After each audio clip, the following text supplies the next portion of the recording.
We're going up and down, over and over, over and over. It's the same old thing. Up and down, over and under. Dr. Leschziner. Boy, I hope I said that right. Welcome to the show. Hello, hi Ken, nice to be here.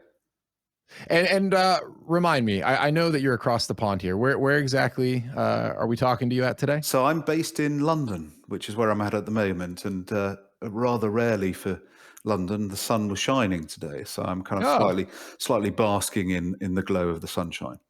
There we go. And on a day where there was sun, here I am pulling you back inside in front of the computer, albeit at evening. So, well, perfect. We were catching up a little bit beforehand, and sincere when I say so interested in the nature of your work.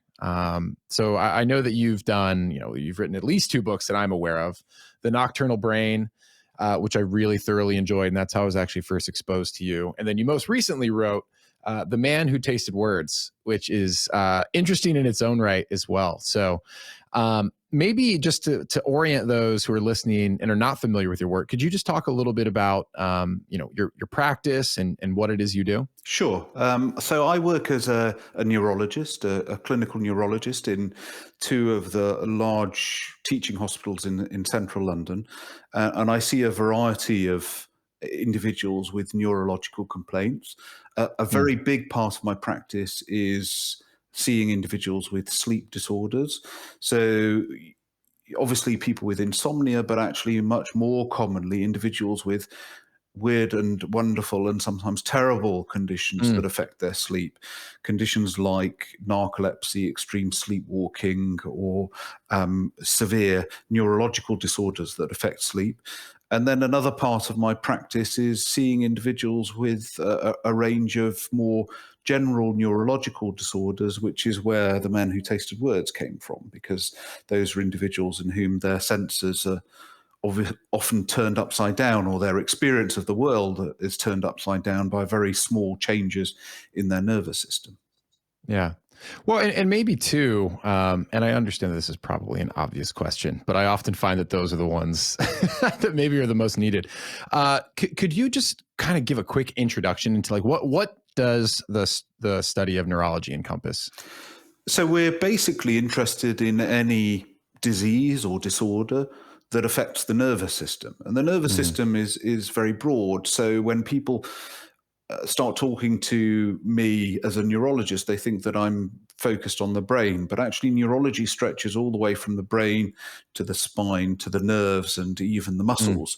So we see a huge range of conditions, from conditions like dementia to muscular problems to trapped nerves to Parkinson's disease to headache. It's an absolutely massively broad field.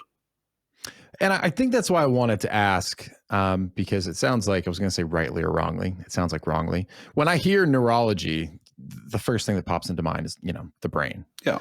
But what has become so clear in reading some of your work is just, quite literally how intertwined the brain is with everything else that's going on in the body, all the physiological, biological processes. And something that I've had a lot of fun trying to learn more about over the last year is the nervous system. The role it plays in my own life is where I'm starting. But it's just such a vast, wide, all-encompassing topic. I have to imagine those who become neurologists are very ambitious people, because this seems like this might be the most complex of all the disciplines to learn. Well, I think people from other specialties would probably beg to differ. But certainly we like to pride ourselves on our curiosity and slight academic tilt, because it is a massive field. It's very complicated. It has, as you rightly say, influences on pretty much every aspect of our lives. People don't think of the nervous system being involved in, our digestive system or our cardiac system or the regulation of our blood pressure or all these other areas. So you use the term intertwined, and I think that's a really, really good representation of the relationship between our nervous system in its wider sense and every aspect of our physiology. Well, and so to that end, you mentioned that a large part of what you do day to day is focusing on sleep disorders. I guess what drew you to the study of sleep? Well, in the UK, sleep medicine has historically always been in the realm of respiratory physicians because the Mm, primary focus was on a condition called sleep apnea, which is where people snore loudly and stop breathing in their sleep, and that disrupts their sleep. But yeah. actually, if you think about it, sleep is really largely regulated by the brain. We think that its most important functions are for the regulation of the brain, Mm, and it therefore is probably primary. Well, it certainly is primarily a neurological process. My background, actually, my research background was in epilepsy, and okay. and in epilepsy, we use very similar tools for studying the brain to those used in sleep medicine. And one of the big issues in the area of sleep medicine from a neurological perspective is differentiating nocturnal seizures from other strange things that people do in the night. And that's really Mm, what drew me into it in the first place. But, it becomes very apparent as soon as you end up working in the field of sleep, quite how fundamentally important it is to every aspect of our physiology and our psychology. yeah. It really does have huge influences on every aspect of our lives. And that makes perfect sense if you think about it. This is something that we do for hopefully 8 hours every 24 hours. It's Hmm. something that if you don't do for long enough, it will eventually kill you. And it certainly does kill. Sleep deprivation does kill laboratory animals when those experiments are done. And so it makes perfect sense that this is really fundamental to every aspect of our being. Yeah. Well, and now I can't remember if this is when we were talking before or after, but this year my focus has been on how do I improve my sleep, and it's because again, having the benefit of a podcast and getting the opportunity to talk to people like yourself, I was like, if I want to improve one thing that's going to impact my personal, physical, emotional well-being, it's like as I whittled it down and I went through the whole process, I was like, what am I? I was like, it's sleep. Mhm. Like, let me start here and let that kind of be my core focus.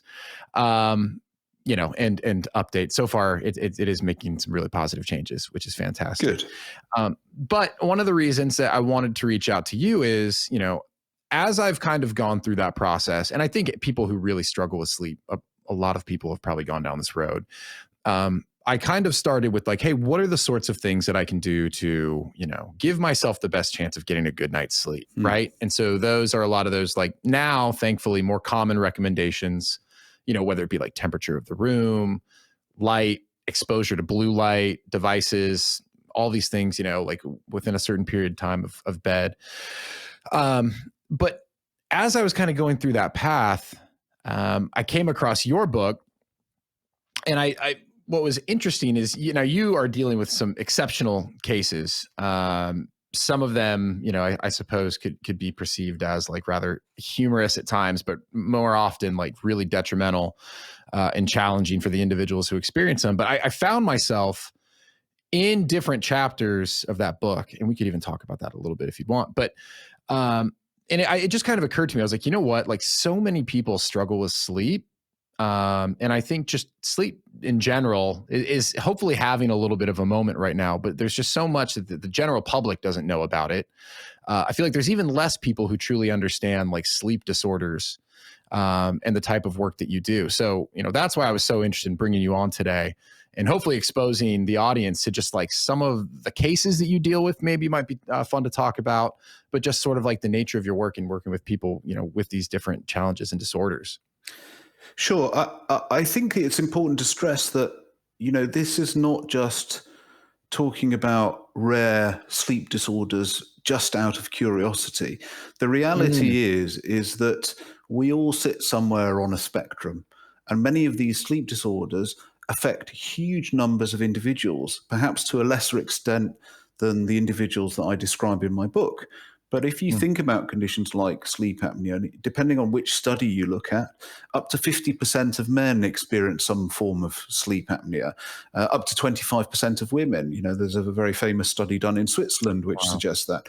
Restless leg syndrome, which is another sleep disorder that we see very commonly, affects a very large proportion of the population, so up to 5 or even 10% of the population.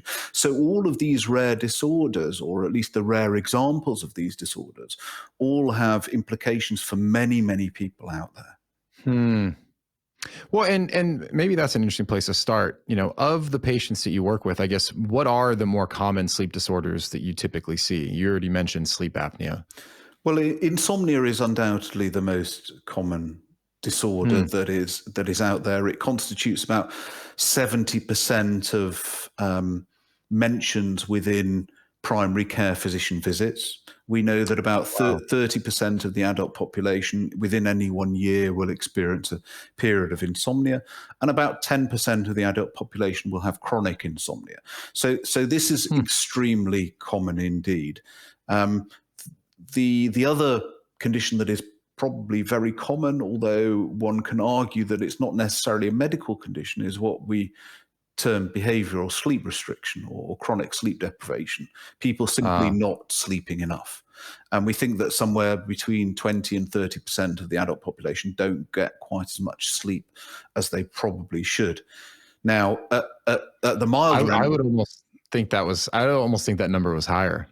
yeah, well, it also depends how you define it, but certainly, Uh, some of the individuals that I see with sleep deprivation essentially present like people with narcolepsy. So it is within the differential for conditions like narcolepsy, people falling asleep constantly hmm. in very abnormal situations. But at the end of the day, the underlying cause for it is the fact that they're not sleeping enough. So this is a really major problem.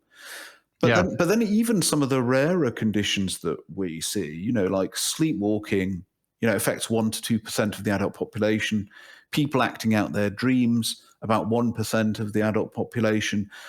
They're not uncommon. Even rare conditions like narcolepsy, in the average large school, there will be at least probably one child with narcolepsy out there. So Oh, wow. these are not conditions that you will never ever encounter. Hmm. Yeah, so to your point, I'm glad that you mentioned this. Right, this idea that it's not ones and zeros or black or white. It's a spectrum. So I guess it is reasonable that maybe as I was reading through this book, I found myself, and what was interesting too, and maybe we could talk about this a little bit. Some of these different disorders that you outline occurred at different points in my life, Hmm. and others seem to kind of age out of, or maybe the environmental, you know, uh, impact that I was putting myself through has changed as I've gotten older, more responsible. Um, so, to that end, I mean, I guess one question that I have for you with a lot of these disorders that come through, like let's say the sleep apnea, or sleepwalking, even, are those often something that it's like an intrinsic issue, or are these often environmentally driven? Is it one of those things where it's always a little bit of both? Yeah, I mean, that's a really interesting question. Sleep and, in fact, sleep disorders is a confluence of physiological factors, so biological factors. It's a consequence of psychological factors, environmental and behavioral factors. And Hmm. all of these conditions probably have elements of contributions from all of these domains. But we know that there are some conditions that have a much more primarily biological uh, predisposition related to them. So, for example, sleepwalking, which is often primarily genetically driven, although it is undoubtedly influenced by whether or not you're stressed, whether or not you're drinking alcohol, whether or not you're sleep deprived, what your Hmm. environment is like. If you've got a phone next to you that's buzzing in the middle of the night, that's triggering off sleepwalking events, and Oh, interesting. so most of these conditions have contributions from all of these things. Even if you take something that is very much related to a very clear area of damage to the nervous system, like narcolepsy, And we know that narcolepsy is essentially caused by the loss of a very small number of neurons in a crucial part of the brain related to the regulation of sleep and wake. Then, whilst the condition in and of itself is related to the underlying biology, there are undoubtedly psychological influences, whether or not, some of the kids that I see with narcolepsy who go to college and then are out partying all night will undoubtedly make their narcolepsy worse. And so even in something that's very physiologically, biologically pure, it will have contributions from a variety of origins. Yeah. Well, and that's one of the things too that I was fascinated with.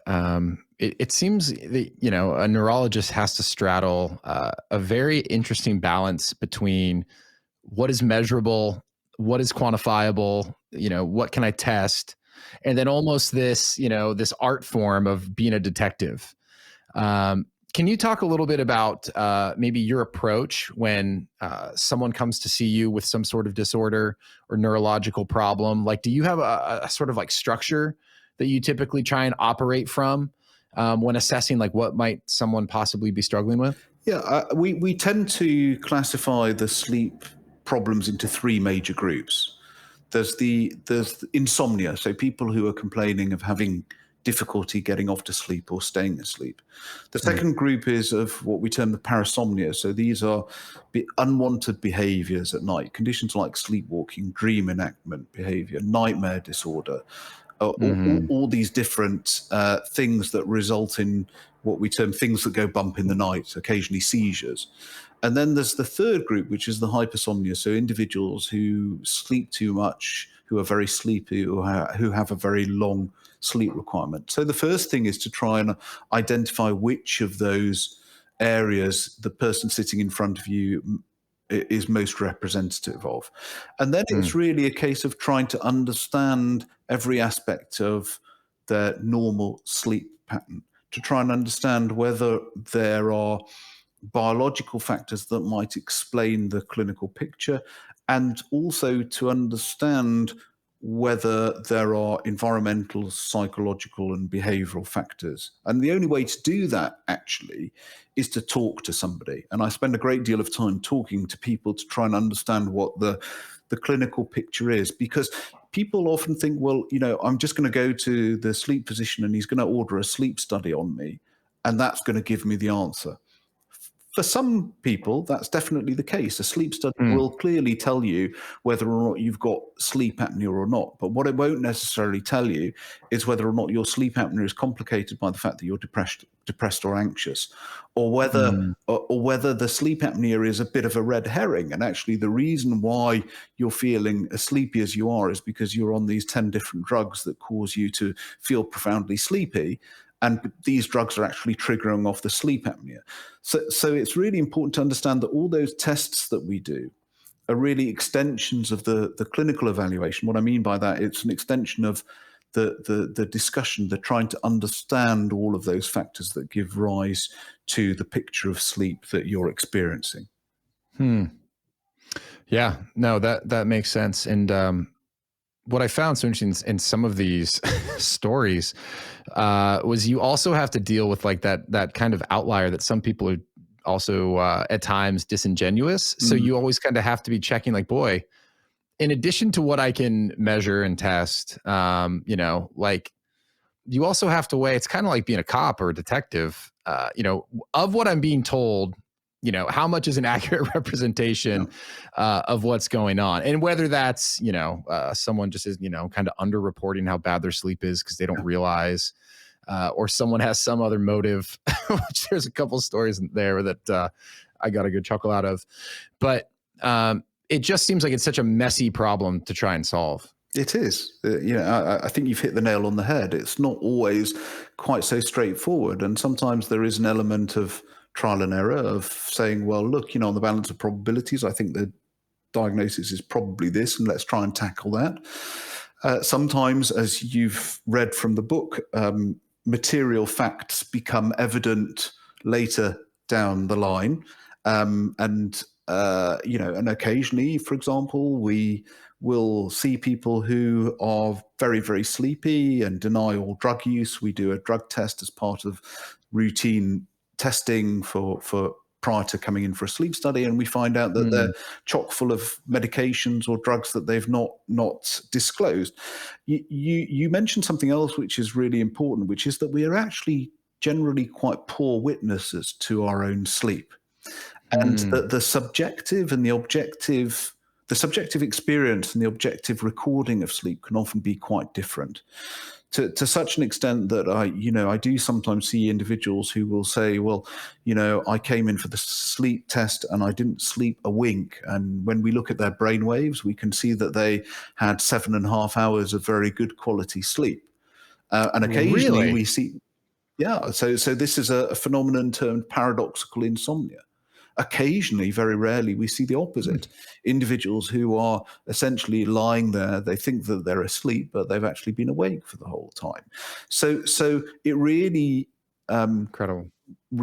it really reinforces the fact that we need to approach what somebody's telling us with a degree of caution. Obviously, believe the person sitting in front of you, but bear in mind that you may need to reevaluate things and not take them at face value.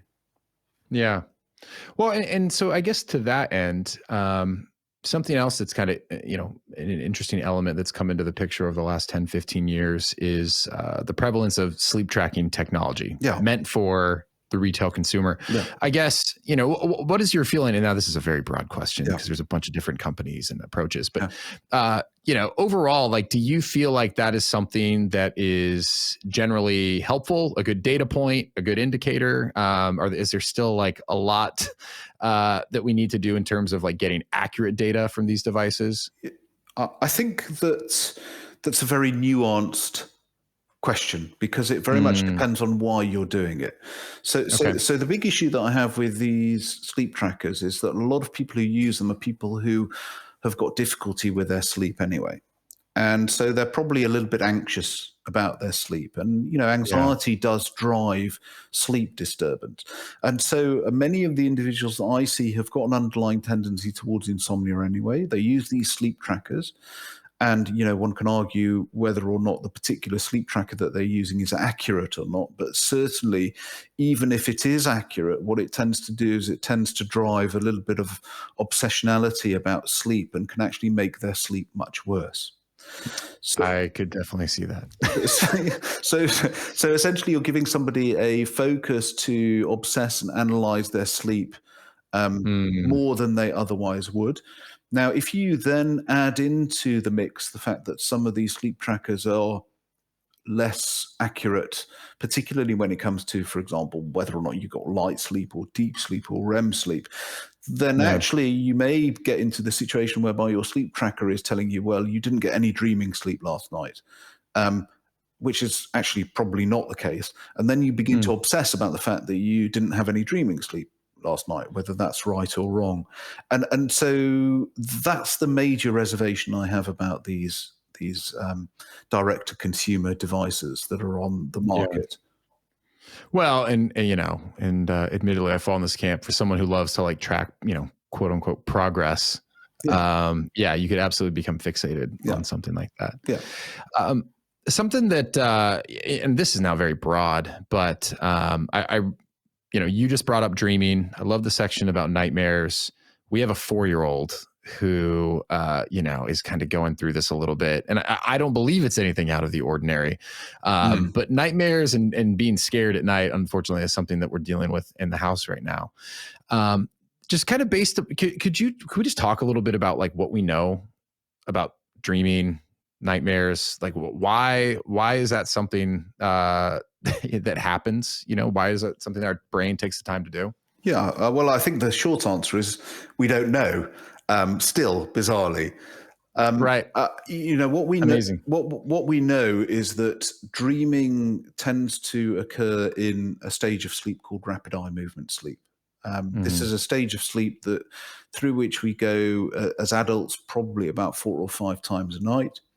It's a stage of sleep that's very unlike the rest of sleep, in that during this stage of sleep, our bodies become paralyzed. So all our muscles develop paralysis, with the exception of the muscles that allow us to breathe and the muscles that move our eyes from left to right, which is why it's termed rapid eye movement sleep.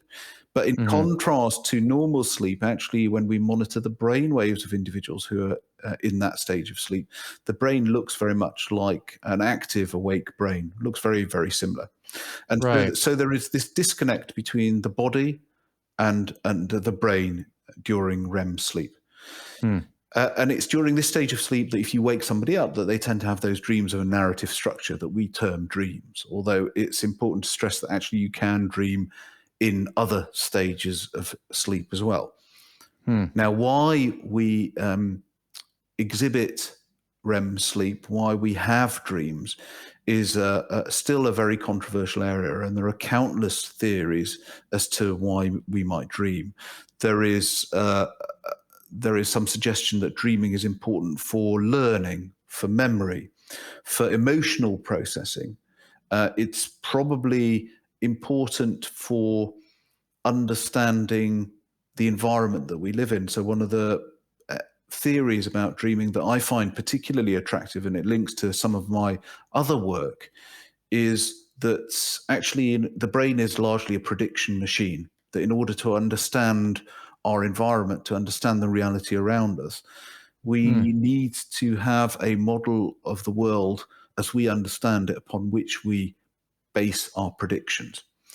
And so one of the theories about dreaming is that this is the time in the day that we actually integrate our experiences of the day, our experiences of the week or month or even years before, into that model of the world, where we tweak our model of the world, which perhaps is one of the explanations why we spend so much time. So as neonates, shortly after birth, we spend about 8 hours a day within REM sleep. And then as we get older, that amount of REM sleep drops significantly. One of the theories is that, of course, that is the point at which it's most important for you to develop your understanding of the world around you as quickly as possible. And that's been termed by a famous psychiatrist on the east coast of the States as proto-consciousness. So part of our development of consciousness and our understanding of how we relate to the world around us.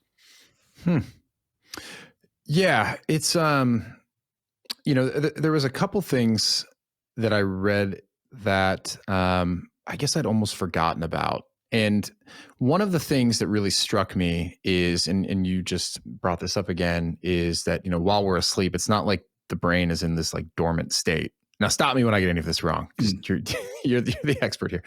But I remember, so as an example, right, I read Matthew Walker's book. Yeah. I think you even mentioned it. And this really interesting, I believe it was either birds, and then there's like dolphins, and, it's like hemispheric sleep, like one side of their brain can be sleeping, the other can be awake, so that, they stay alive. I was like, oh, wow, that's fascinating that animals do that. And then, the more I read through the different cases that you work with, it's like, wow, humans experience a very, not the same, but maybe in some senses similar experience where parts of the brain are awake and then while other parts are asleep. That kind of just really eye-opening, especially when I started to think about like the experiences that I used to have with sleepwalking, and I had it as a kid, and I think a lot of people have stories, but I remember in college. Now, again, I was drinking. So clearly now I'm like, all right, that played a huge role. It would not be uncommon for me to like wake up somewhere else, like in a hallway. Like I had gotten out of bed, I'd be down the hallway, I'd gone upstairs, and I would have like sat or laid myself down underneath a stairwell. I bet you were a popular roommate, were you? They could tell you some pretty good stories. I'm sure. Some of them I would love not to be recorded for all time on the internet. But yeah, there's a number of situations I've gotten myself into sleepwalking. But that just kind of was like an aha moment. I was like, oh, wow. Like, of course, like some part of the brain is functioning and awake. But yeah, I mean, some of the patients that you have, I mean, the extent that they are functioning was, to me, mind-blowing. The things that they could do. Maybe we could even just talk a little bit about that. I think people would be interested to hear to the extent that someone can, function in society while asleep. Sure, sure.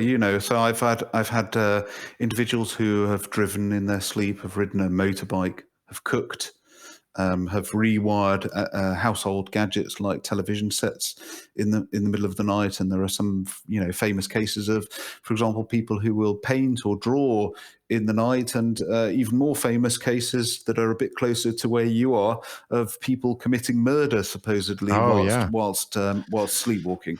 So the complexity of the things that some people do is quite staggering, and I think this really reflects the fact that, as you say, the brain, when the brain is asleep, it's not a global brain state, that actually different parts of the brain can exist in different stages of sleep or wake.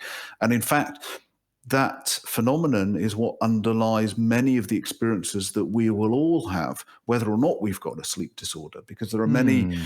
many things that people experience, including, by the way, when you're particularly sleep deprived and you're not functioning quite as well as you might be expecting to function, when, for example, you're having word finding difficulties, having done a long day, or Yeah. you're not thinking quite as clearly. These probably all have a basis in the fact that our brain can dip in and out of sleep in different parts on an ongoing basis.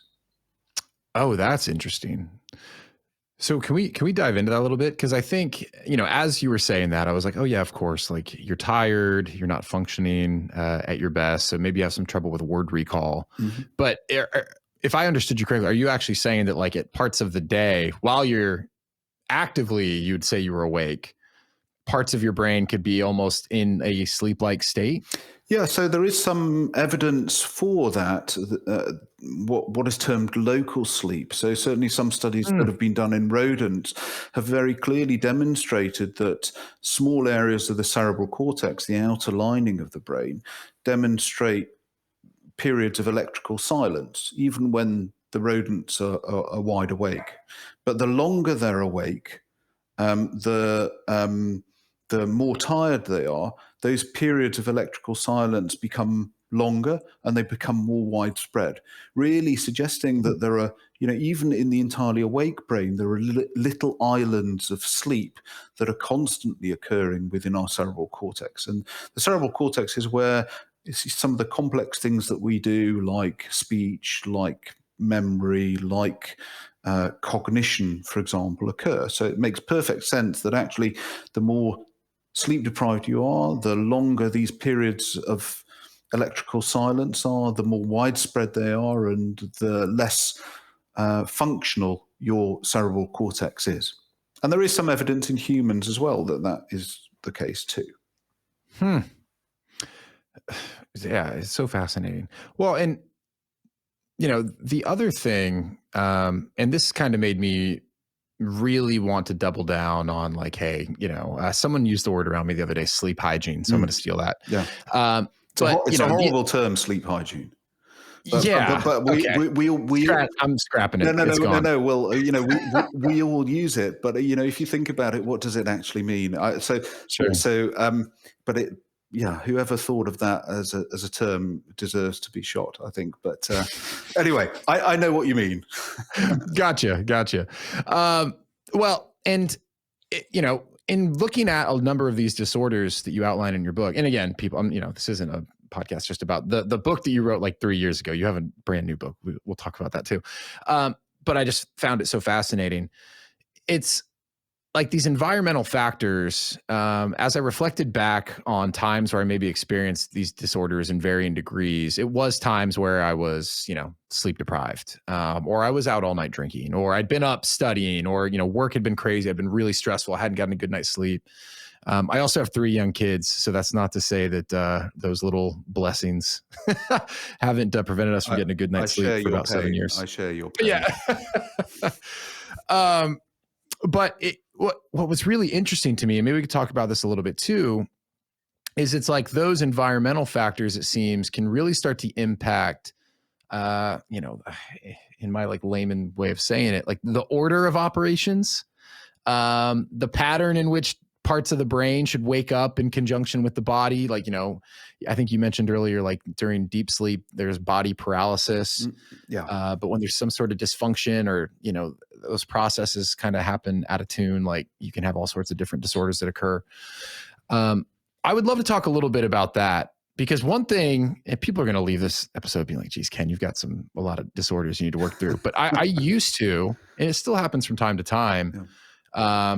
I can't remember exactly what you called it, but it was the condition where someone has realized like they're awake and they're in a dream, or they've even like chosen to like wake up and try and get themselves out of the dream, and they realize they're awake, but they're like locked in. Yeah. Their body is still in a paralyzed state. And some of those, it sounded like could be really frightening, which I also can relate to, like the terror aspect, like the nightmare or something. But like, what is going on there? Because that one to me, I'm like, what is happening? Yeah. So what you're referring to is this condition called sleep paralysis. And in fact, sleep paralysis is something that many of us, even without any sleep disorders, will experience. It's something that is actually incredibly commonly seen in college students because they are a bit more sleep deprived. But, many of us will experience sleep paralysis at some point in our lives. And essentially, this also illustrates another one of these situations whereby part of the brain is in one stage and another part of the brain is in another stage. So essentially, we talked about the paralysis of REM sleep, of dreaming sleep, but that paralysis is really mediated. It's controlled by a part of the brain called the brainstem. And occasionally, particularly if you're woken suddenly from REM sleep, from dreaming sleep, inappropriately, that mechanism of paralysis doesn't get switched off. So the rest of the brain is awake, but that paralysis continues. And that results in some, as you say, truly terrifying experiences. So people, because they will still sometimes have some degree of dreaming during those periods, will sometimes hallucinate in addition to the sleep paralysis. And the types of hallucinations that people will typically experience are intruders in the room, or an out-of-body experience, so they're floating above themselves, or that there are creatures in the room, something like that. So if you compound that with the sensation of being paralyzed or being held down, you can begin to understand how scary that might actually be, particularly if it's the first few times that you've experienced that.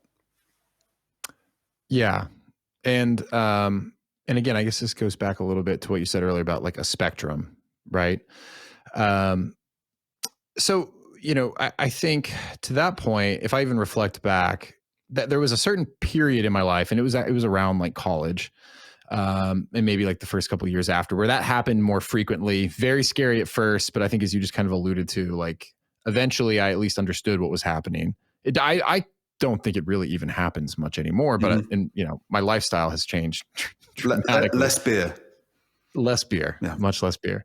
Well, and so I think, one, there's probably a number of different like interesting avenues we could go down with regards to disorders, but I think, maybe for those who are listening and they're finding themselves in some of these stories, or they go and they read your book, or they look more into some of the work that you've done, and they find themselves with it, perhaps in the descriptions of some of these conditions, how often are disorders of this nature treatable and hopefully to some extent able to be resolved? Well, in the majority of cases, I think they are treatable. There are some conditions that people grow out of. There are some conditions that can be relatively easily, I hesitate to use the term cured, but I think that's probably appropriate, because many of these conditions can be dramatically influenced by good sleep hygiene, to use that term that I hate. So people who will occasionally sleepwalk can sometimes really completely treat themselves by making sure that they're not sleep deprived, that they're not drinking lots of alcohol, that they manage their stress properly. Occasionally, conditions like sleep apnea can be treated and cured by significant weight loss. But you're right, the majority of these cases can be managed rather than cured, because as we started off talking about, many of these conditions have an underlying basis in our genes or in our biology. And so that's a little bit more difficult to treat. Yeah. And, I guess I already asked you about sleep trackers, but what is your feeling on those who try and like self-medicate? And admittedly, right, like I think, when I read the first couple cases, it was like, oh, like we needed to provide, more melatonin Yeah. before bed. Yeah. And my natural thought was like, oh, well, maybe I should, start buying melatonin, taking some before bed. Like, are there things that people can do that, like, hey, it's not harmful and it could help? Or like, should you really go and talk to someone before you start dabbling and you start messing with some sort of supplementation? So I'm a big fan of trying to avoid medication of all sorts, if Yeah. possible, because I think that, don't get me wrong, I think medications have a role for many of the conditions that I see, and some of the drugs that I use are extremely potent. Hmm. And being brutally honest, potentially really quite dangerous drugs if they're used inappropriately. Hmm. Um, I think that when you're talking about things like, perhaps getting the odd occasional bad night's sleep, or perhaps regularly sleeping less well than you feel you should, my general inclination is to say, look, try and address those issues that you can address without resorting to medications, because Okay. medications often act as a crutch, which means that a psychological crutch I'm talking about. So when you Yeah. don't have access to those medications, your sleep will go to pot, and you're not addressing the fundamental issues in your life that are perhaps contributing to poor sleep. It's much better to try and address the underlying cause of your sleep issue rather than simply masking it with stuff like melatonin. It's important to say that actually melatonin in Europe and including the UK, is largely a prescription-only medication. It's not. Oh, It's not something that interesting. you can walk into Walgreens and pick up off the shelf. Huh. I think that probably. Well, I think it reflects some financial pressures, but it also reflects the fact that I think, by and large, there is a clear steer away from people self-medicating for their sleep issues. Well, and something else that I feel, I know a lot of people do self-medicate, and maybe I'm leading here a bit, but they have the perception that they sleep better, and that could a glass of wine. It could be, specific sleep Yeah. medication, something stronger than melatonin, Yeah. right? Like I don't use any, so I can't think of any of the names. Well, So I mean, I think the thing that occurs to me is in certain states is the use of CBD or cannabis, oh yeah, which a lot of people are increasingly using to try and help them sleep. cool. And so I guess, could we talk about that a little bit? And again, this almost goes back to your point earlier about people are not necessarily great at understanding if they're actually asleep always, or Yeah. to the extent that they're sleeping. This idea that just because you're technically unconscious, quote unquote, might not mean quality sleep. Yeah. So we know that actually many individuals who have unrefreshing sleep have conditions that influence the stability of their sleep. So when we monitor their brain waves, what we see is that they move in and out of the various stages of sleep, that their sleep is a Mm. little bit disrupted.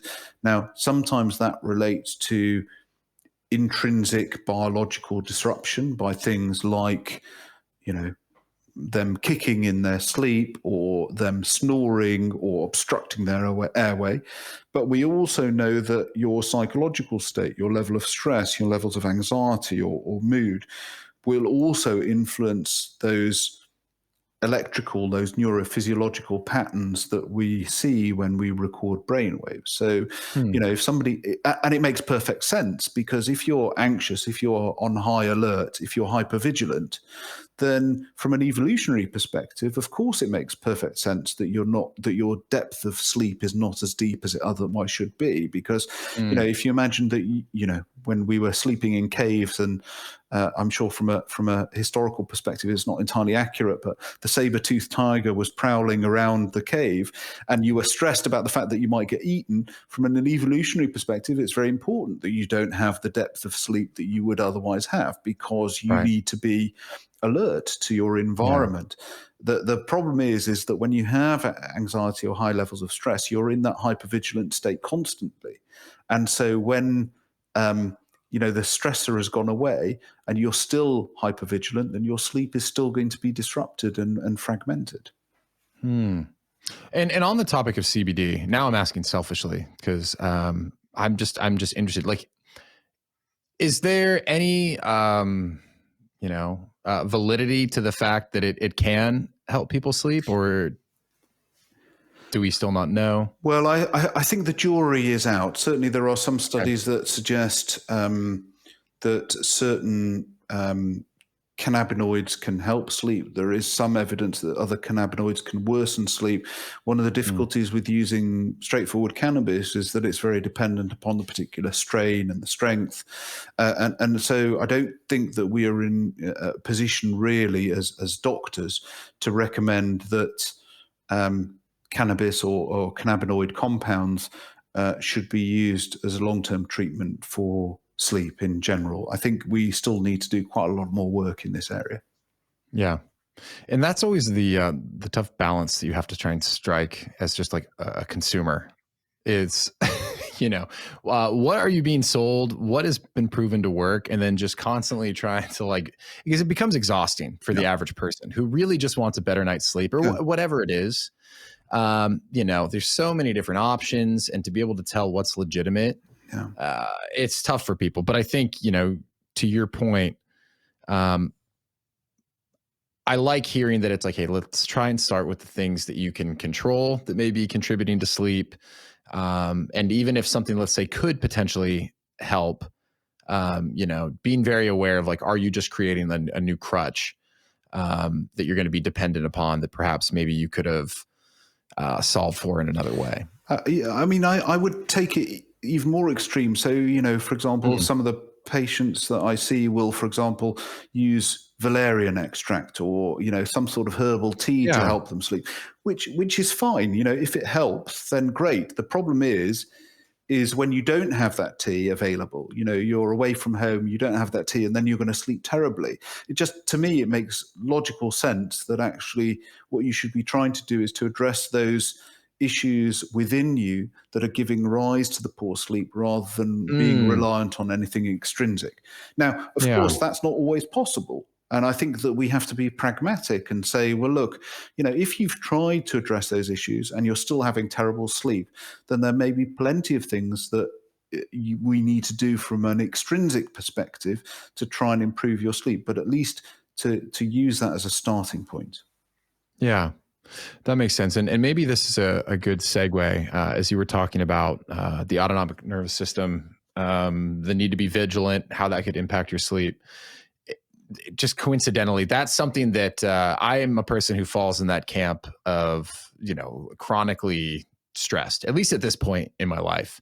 And I've become more aware of that. And so again, trying to do a bunch of things to make sure I find time to relax and get myself to come back down to a reasonable baseline.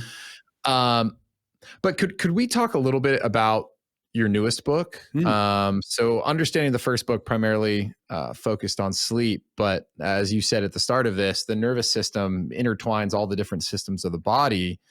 What was the impetus for writing this newest book? What is it? The man who tasted words. Yeah.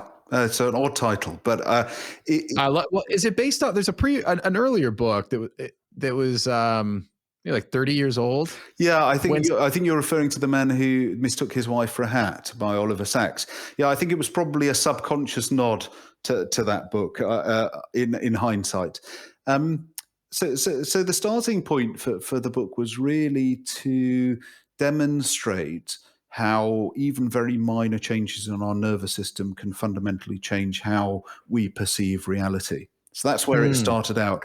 But as I got sucked into this book, I rapidly fell down the rabbit hole and ended up in some very, very strange places, talking to people with, for example, synesthesia. So individuals whose senses merge. So who will, for example, taste foodstuffs when they hear particular words, which is where the title came from, or individuals who will see colors when they hear music, for example.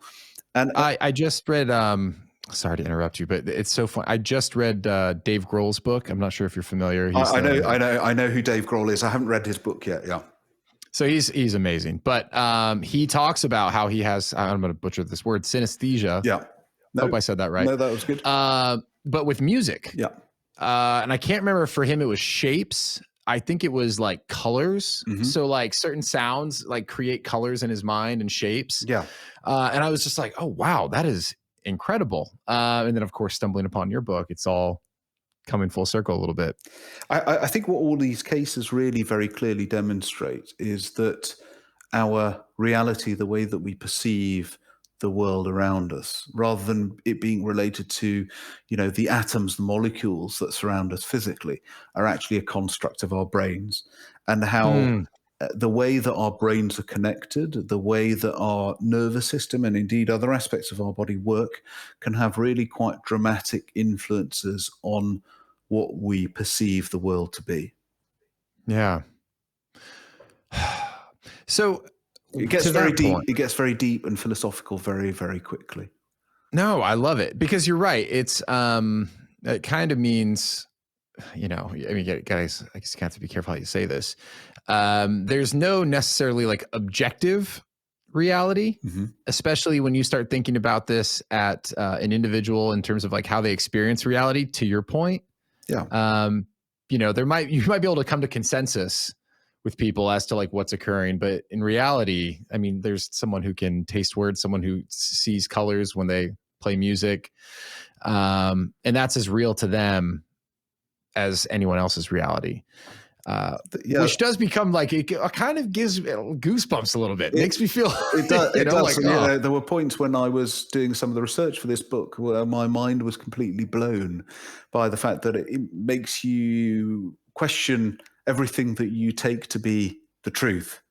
hmm, So there is this concept in cognitive neuroscience of a controlled hallucination, that reality is a controlled hallucination. Basically, okay, we all hallucinate the world around us, and that hallucination is as a result of the way that our brains work. But what we as humans agree to be reality is a controlled hallucination that we, to some extent, all share or at least can agree upon. And if you don't agree upon that reality that most of us share, that's when you are, labeled psychotic with serious mental illness, or you've been taking a whole load of ah, hallucinogens or various other things. So the reason why synesthesia is so fascinating is because people with synesthesia are normal. This is not a rare condition. About 4% of the yeah, population have synesthesia to a greater or a lesser extent.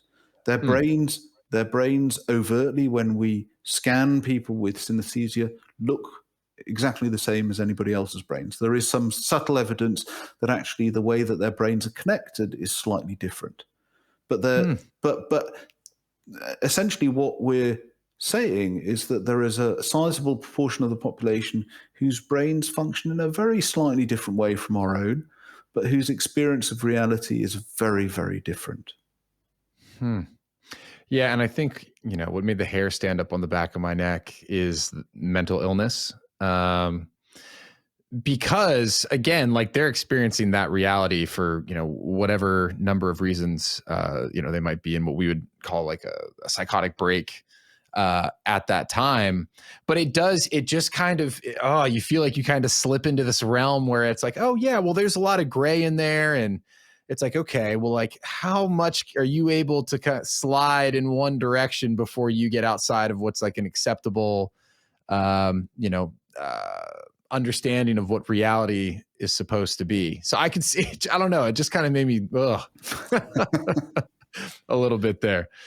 Um, so to that end, thinking about the nervous system, one of the things that I found really interesting is the way in which multiple senses are interconnected Mm. for everyone, Mhm. and how detrimental that can be when for some reason that gets out of whack. Could we kind of talk about that? What immediately comes to mind is the story of I believe it was a young man who like couldn't sense pain. He Mm. had some like super rare genetic condition, but just like all the other ways that kind of manifested in his life, things that you wouldn't have necessarily thought would have been impacted by an inability to like have that sense. Yeah. So I think you're referring to Paul, who has got a very small genetic mutation. Basically, 1 out of the 3 billion letters of his genetic code is altered on Hmm. two of his chromosomes. And as a result, he has never felt physical pain in his life. He can feel emotional pain. He can feel the pain of heartbreak or of loss. But when it comes to physical pain, he doesn't understand what it is. His father uses the expression that it's like, trying to talk to him about pain is like trying to teach a blind man to see, or to teach a blind man about colors. It's something that is so outside his realm of experience that he has no fundamental understanding of it. To such an extent that he and his sister, who also has this condition, as children, they would, the way that they would entertain each other would be by sticking their hands in the fire and listening to the sizzling of their skin in the fire. They would, he would regularly, jump off the roof, or if his parents wouldn't give him treats after dinner, he would break his own fingers in a way to try and get them to do what he wanted.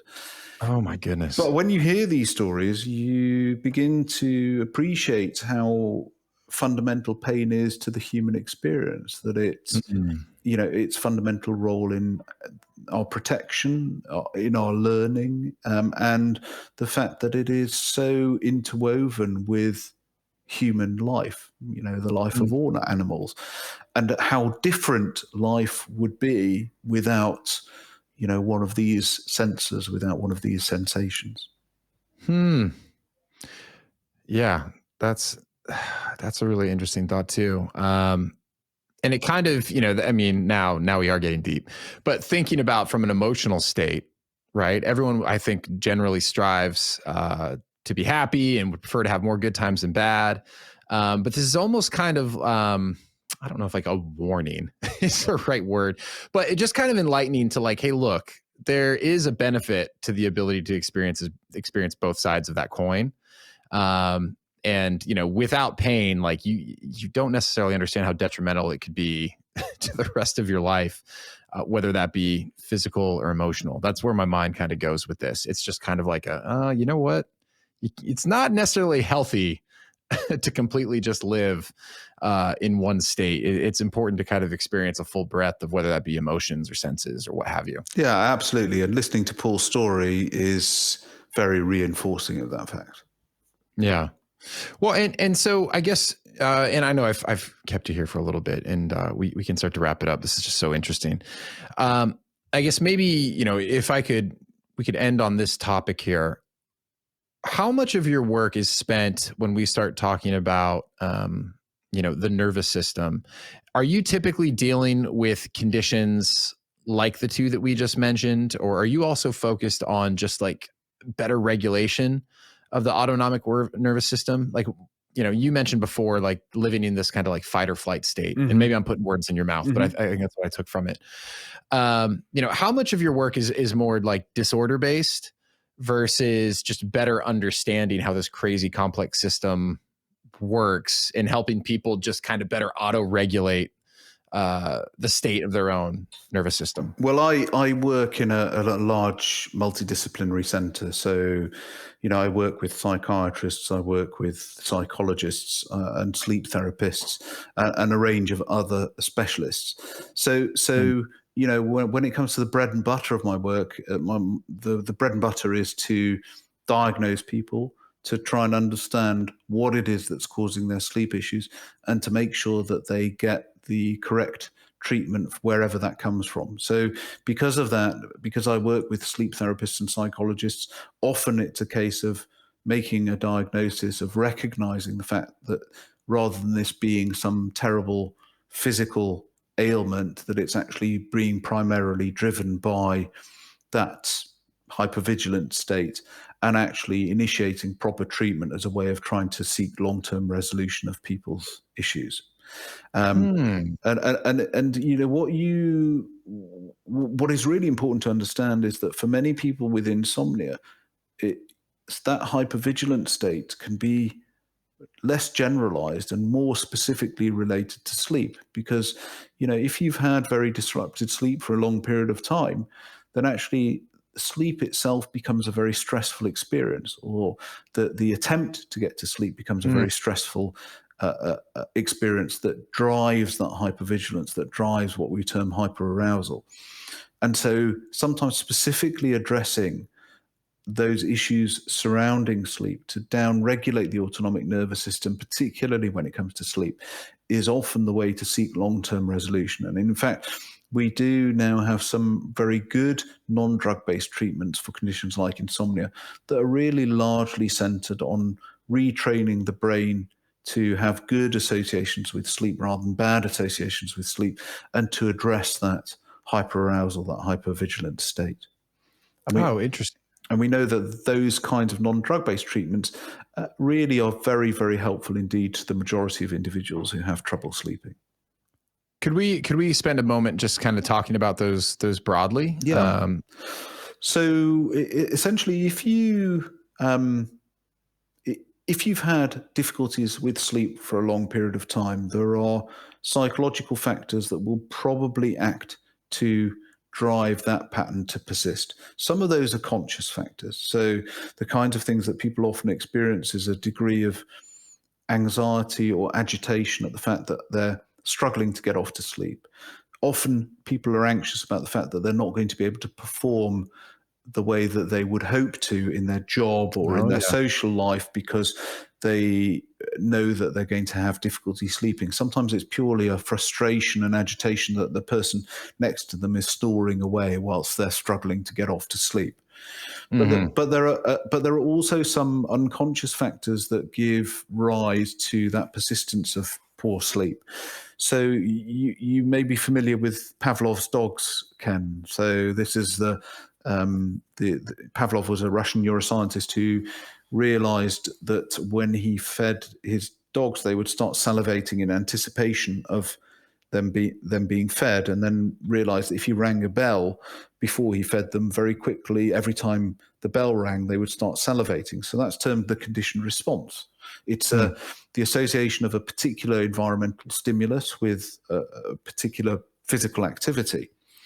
And in many ways, we're no more glorified than Pavlov's dogs. We have this association between bed and sleep. It's a conditioned response as well. But for individuals who've had poor quality sleep for a long period of time, that positive association between bed and sleep is replaced by a negative association, because people will often spend a great deal of time in bed awake rather than asleep. And over time, your brain begins to associate being in bed with being awake. In fact, what a lot of people with insomnia do is they spend even more time in bed, because they kind of think, well, I know I'm going to sleep really badly tonight, so I'm going to go to bed extra early and try and get a few more hours in.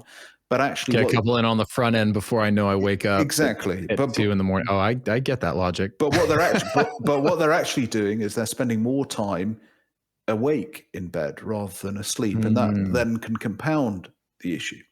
So we now know that there are a number of different types of psychologically based treatments, and perhaps the most widely known and studied is a treatment called cognitive behavioral therapy for insomnia that tries to address both those conscious and unconscious psychological factors that give rise to insomnia. And we know that CBTI, which is what it's termed for short, can help up to 60 to 80% of individuals with significant insomnia without touching drugs, without touching valerian, CBD, melatonin, whatever. Which is kind of what I mean by trying to address the underlying issues that are driving the insomnia rather than simply masking it with an external agent. Yeah, that makes sense to me. Something that I've been trying to learn more about, and again, I am one of those people who would love a good data point and to track progress.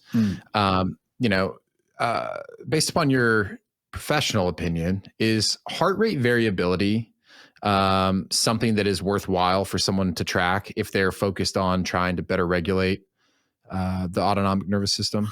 Well, there's quite a lot of research going on in this area in terms of looking at heart rate variability and data that you can extract from heart rate variability to try and understand parasympathetic and sympathetic activity. So those are the two different contrasting parts of the autonomic nervous system, in particular when it comes to, sports performance and recovery.